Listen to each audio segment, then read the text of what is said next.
Our next speaker for today, we have Archana Joshi, Global Head Engineering Transformation from L&T Infotech Limited. Software engineering and IT transformation professional working with organizations to bring in new ways of working using Agile and DevOps. Archana has worked with Fortune 100 enterprise clients across diverse industry domains like manufacturing, banking and finance, insurance, and telecommunications. She's also a member of Leader Excellence at Harvard Square. Her focus areas are software program and project management, Agile lean methodologies and DevOps, strategy planning and transformation, and digital transformations. Her topic for today is adapting to Industry Infinity Open Network Platform.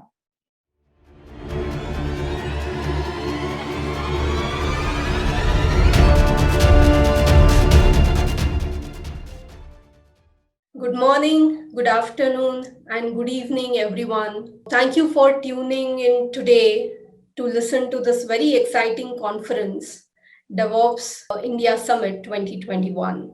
I'm sure you must have seen some of the keynotes and also Niladri speaking about what this new book is in terms of adopting the changes that are coming our way, especially in the software and the overall IT services industry.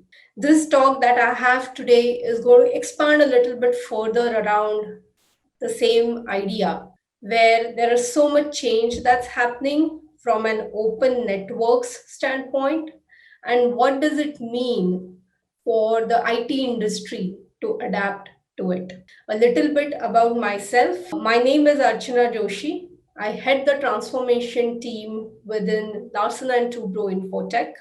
Overall, when we were looking at this book, one of the things that I looked at was based on my experience that I've had within transformations. Whenever I go and speak to our clients, whenever I go and speak to the teams, the question they always ask me is that, hey, there are so many options out there. Do I really need to develop it myself? Or should I just pick up some solutions which are available there openly on GitHub? And that gets me thinking, and that kind of is the essence of this whole topic, to say, when you get these kind of questions, what does it mean? You as a leader, you as a catalyst who is driving transformation, or even you as a software engineer or a hardware engineer who has to make those decisions on a day-to-day basis. We need to see how and what is the basis of making those decisions.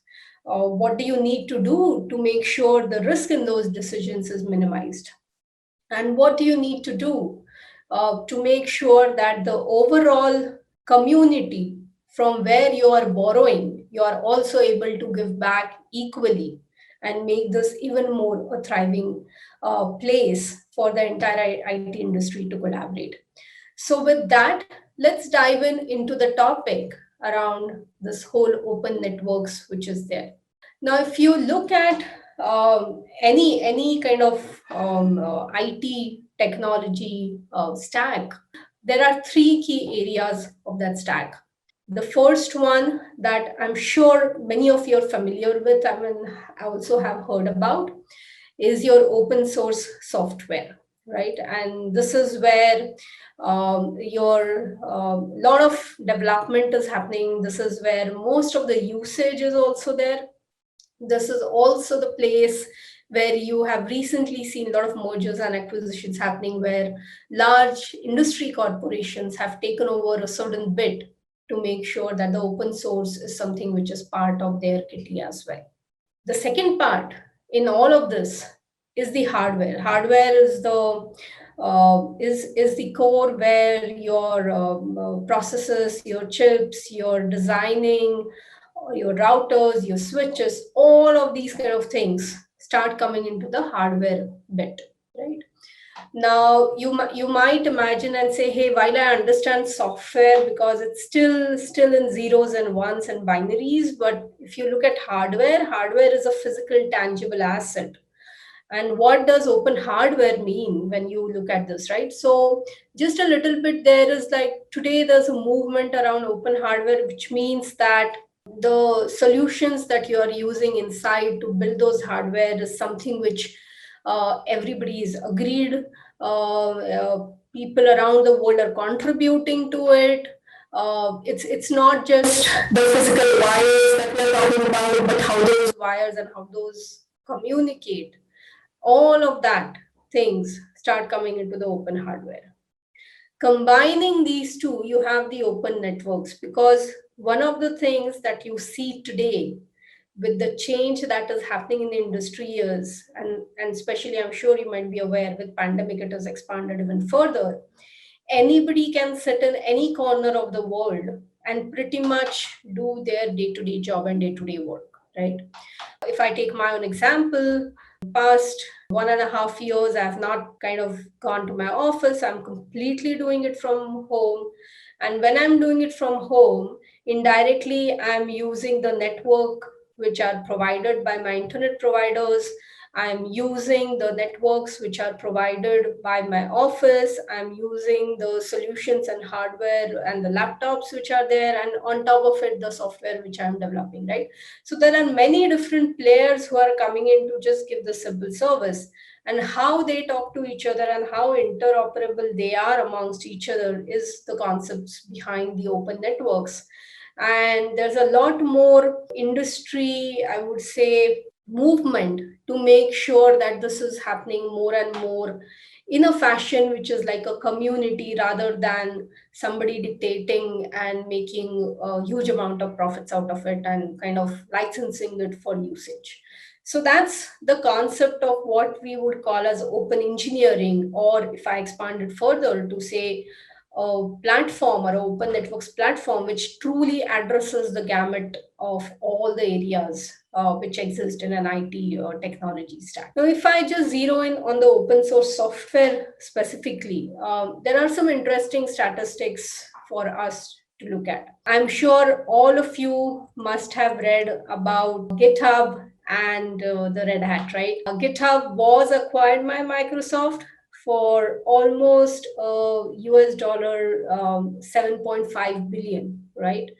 And IBM acquired Red Hat Linux for a staggering $34 billion, which is one of the biggest exchange of money that has ever happened in an IT industry. So there is serious money out there that people are willing to pay to buy and get these open source platforms and open source solutions, because clearly companies are adapting to it. There is a big value that's coming out of it. And just to take that a little bit further and show you in terms of how the whole thing stacks up, let me just take an example, right? There is this research that was done by an agency called researchandmarkets.com, and they kind of do research on various topics.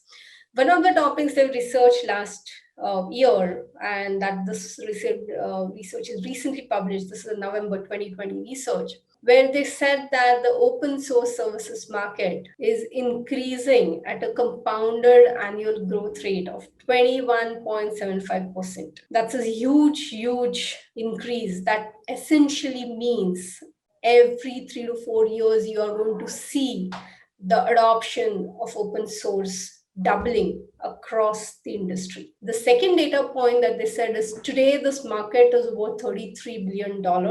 If you look at the impact and also the overall presence in the industry market today. And by 2026, that's in next 6 years, approximately 5 to 6 years, it's going to increase to 66.84 billion. That's again big numbers out here. If you just take the open source engineering community, there are close to 30 million developers who are contributing to this community day in and day out, right? So if you look at this, what it means is adoption has increased, appetite for using open source has increased, but the question remains, are we as organizations, are we as companies who are working with these assets of open source doing enough to make sure that we are ready to embrace this huge tidal wave change that's coming towards us, right? And when I say companies, it's not just the tech companies, or typically the IT service provider community. It's also the companies whose core business may be a different, for example, a bank, or it could be an insurance company, or you could be a manufacturing company, but you have an IT division which is increasingly using open source, right? So let's take a look at what happens when open source gets leveraged by these companies, and you will see what I call as open source maturity. I know maturity is a much abused term, but it's like that's an indication to understand how well you're adapting to these concepts, right? And that's where it is. If you definitely, if you have any better suggestions instead of using the word maturity, I would be happy to hear about those and hear your experiences as well. I, of course, will be around to discuss some of the topics, and we can have a good conversation around what you feel about this. So the first stage, and I remember that 20 years back when I started my career, there was no concept of this open source as well, which was increasingly prevalent, right? In fact, open source initially came from Richard Stallman in 1981, but the adoption of open source and the traction that it has seen in the past couple of years is enormous. So it took almost 30 years to move from that 1981's traction in basic open source to the state that we are in today, right? So when I remember, as I said, when I started my career in 2000, I was working with this telecom service provider, working on Java code and writing certain software for network routers, right? That was the kind of work that I was doing. And there was no ever mention of open source, right? So we were using these tools to test our software. We were using the source code repositories and of course we were paying a hefty sum, because I still remember, though I was a developer, I used to have these conversations with my manager back then. And that manager used to say, hey, if you look at the budget that we are spending on this, so much in licenses, so much here, and this is the kind of resourcing cost and the manpower cost on this, right? So that was the time where there was no open source usage, no open hardware. It was all closed networking. And this still exists today in many companies. Maybe it's not as much, but if you look at some companies which are working on very critical software, very critical solutions which are life-threatening or directly related to, let's say, defense and all, you will see still a little bit of hesitation around open source. So there, the adoption may not be as much, right? But this is the initial path that you will see. Then as you move along into the open source arena, you will see that many people use open source in pockets. And what I mean by that is you may be using some of the libraries that are there available openly in the community out there. You may be using some third-party softwares, which in turn use some open source solutions, right? You as a company may not even have a standard open source policy. So today, if the developer says, hey, I don't want to use this commercial available solution, can I download something from Google and bring that in? Typically, that gets treated on a case-to-case basis. There's no standard policy that people can go and refer to. Similarly, from a hardware network standpoint, especially if you are into the SDN, which is the software derived networks, there you will see there is a certain amount of usage that's happened for managing those networks in those areas, but not directly on the network or the hardware itself. That's limited usage, essentially. So that's the second step. And many organizations today are in the second step, especially if you look from an industry segment standpoint. You will see that some of the manufacturing companies where there's a lot of ERP and COTS kind of software getting used, you will find them in this kind of a stage, especially because they have spent a lot of money on the ERP licenses and COTS licenses, and that's what is getting used. So their bespoke application development footprint as such itself is less, and you will see this kind of a situation increasingly there. Of course, now we do have open banking platforms which are supposedly getting rid of some of these heavy cost licensed products. So you may see open ERPs and open banking platforms and those kind of things coming up rapidly in subsequent years. But today, that's the kind of footprint I have seen, right? Where in manufacturing kind of industry or in the industry where there's a lot of reliance on cards and ERP, there's less usage. Now, if you go to the next step even further, you will see that the open source policy exists, which means people know when they download something, when they use something, what they need to be doing, how they need to be using it, who is governing that. So there's a governance established. And what is more important is open source liability coverage, which means that there is support from legal standpoint. And this is a crucial element to determine whether you are truly getting into the open source culture or not, right? Because see, imagine what happens is you've started using some open source software, and let's say you are developing this solution for one of your clients who is going to use the software product that you are doing. Now, if something goes wrong in your product, which is actually a bug in the open source library that you are using and not in your product itself, and let's say if the client sues you for the damage that it has done, then you need to be able to understand that how and where is your liability there and how and where your liability ends, right? So this is a gray area still today. Many companies don't really understand how to chalk this out because there's a lot of I would say intricacies that you need to be looking at, right? So for example, if you use an open source library and and then developing a product on top of it, are you liable to be covering the bugs which are coming in the library in case something goes wrong? Or should you just say, hey, that's on the open source, I'm not responsible for it, and not be worried about the liability coverage? Or when the client or the end users find some problem, how soon are you willing to go and update those open source libraries that you have used in your product to make sure that you are using the latest and greatest versions which are out there available, right? So this is something which needs to be looked at stringently. Also, governments today, many of the governments across the globe have understood these dynamics, and you will see increasingly they having policies at their level also to make sure when companies reach and get into these sticky situations, how to arbitrage those kind of problems, right? So this is an important aspect which kind of tells how mature you are in the open source coverage. And then, of course, the part of how much adoption you have of these technologies across the software and hardware. So that's the third leg of the maturity, if I may say so, right? And the fourth one is what we call as open source by default, right? Which means you would go to open source. Initially, you would not consider the commercials at all, commercial softwares or commercial solutions. You would first and foremost look at open source options, right?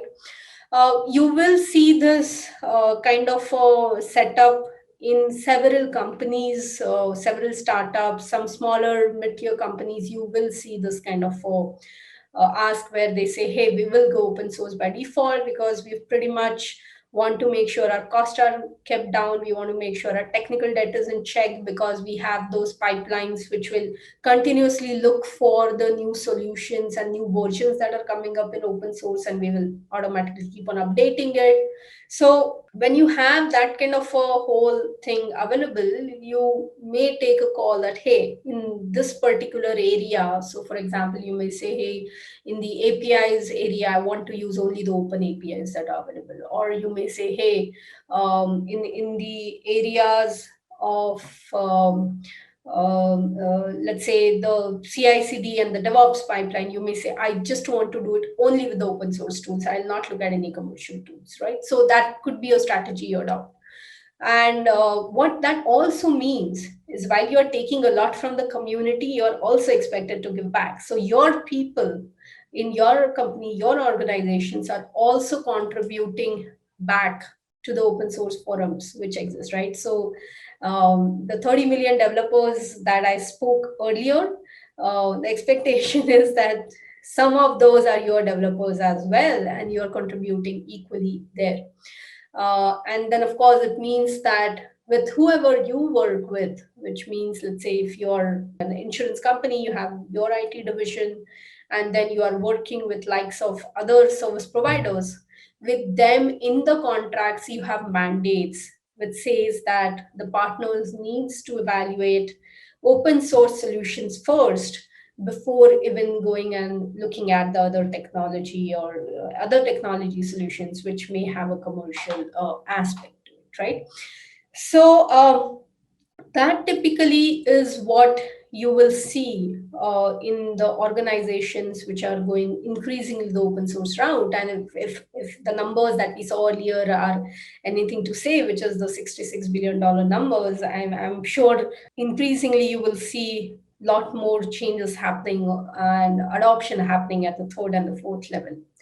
So if you look at this whole thing, in a nutshell, there are multiple areas we need to focus on to make sure you truly are a company which is devoted and dedicated to open source, right?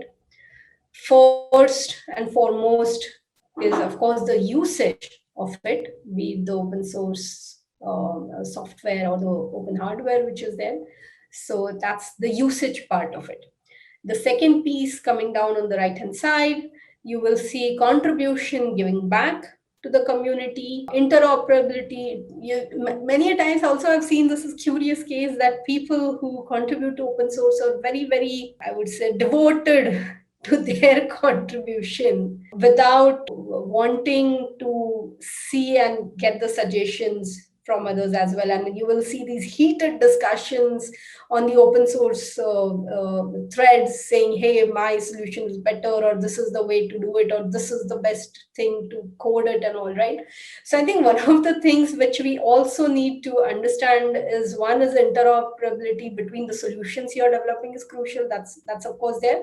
But also, I think we definitely don't want a culture on the open source community which is not collaborative and which is like a little bit sometimes getting into the egoistic way of doing things, right? So that is important. And I think I would urge all of you developers who are listening to this talk to make sure that you kind of refrain from doing this on the open source threads that you see, right? There, of course, always will be differences of opinion, but it's important on how you operate and how you talk to each other and get those things resolved. So that's the I would say the third point, which is crucial in open network platform. Fourth, of course, is your governance. Now, organizations to say, hey, when can I get a trigger moment somebody starts using something open source? How many times should I go and update it for a new version that's out there in the community? Fourth is what kind of things do I track when somebody else who I have given a subcontract to is using certain open source solution? How will I get to know about it, right? So that's all the governance aspect, which is important. So you need to be looking at those things, right? Security, absolutely paramount. So if you're using more and more open source, it's kind of expected that your security controls are stringent. Your security things are pretty much out there in terms of the CI/CD platforms you are using. It's the DevSecOps pipeline which is going to be there. You are not just monitoring your technical debt, you're monitoring your security debt. Your InfoSec is in place. There's a lot of automation in there. So this is a crucial area which is there, right, in terms of network security. Transparency and trust. I did allude to it that those heated discussions that we see in the community, the same thing should not happen within the companies as well, right? So that's which is important. And then of course the metrics, because to do all of these things, you need to look at metrics, right? So things like, what is the open source adoption, what percentage of open source library covered. Other metrics could be, hey, percentage times the open source components getting changed for every 2 weeks or in every sprint.